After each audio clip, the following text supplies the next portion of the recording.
Anitha Radhakrishnan கைதுக்கு Kanimozhi MP கண்டனம் தெரிவித்திருக்கிறார். அடக்குமுறைகளுக்கு திமுக அடிபணியாது என்று தெரிவித்திருக்கிறார் கனிமொழி எம்பி. திமுக எம்எல்ஏ அனிதா ராதாகிருஷ்ணன் கைதுக்கு கட்சியின் துணை பொதுச் செயலாளர் கனிமொழி கண்டனம் தெரிவித்துள்ளார். தாவேக அரசின் அடக்குமுறைகளுக்கு திமுக அடிபணியாது என்று தெரிவித்திருக்கிறார்.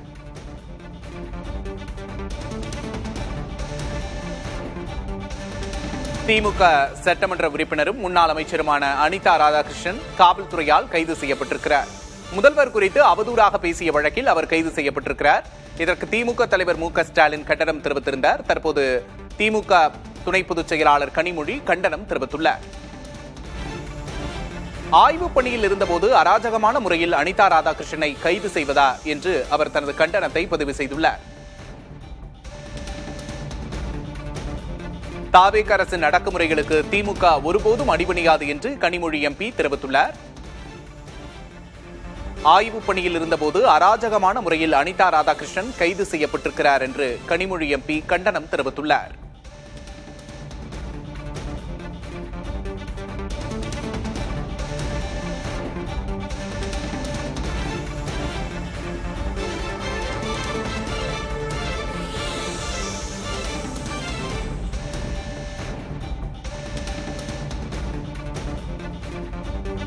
கனிமொழி எம்பி அனிதா ராதாகிருஷ்ணன் சார்ந்திருக்கக்கூடிய தூத்துக்குடி தொகுதியின் நாடாளுமன்ற உறுப்பினராகவும் இருக்கிறார்.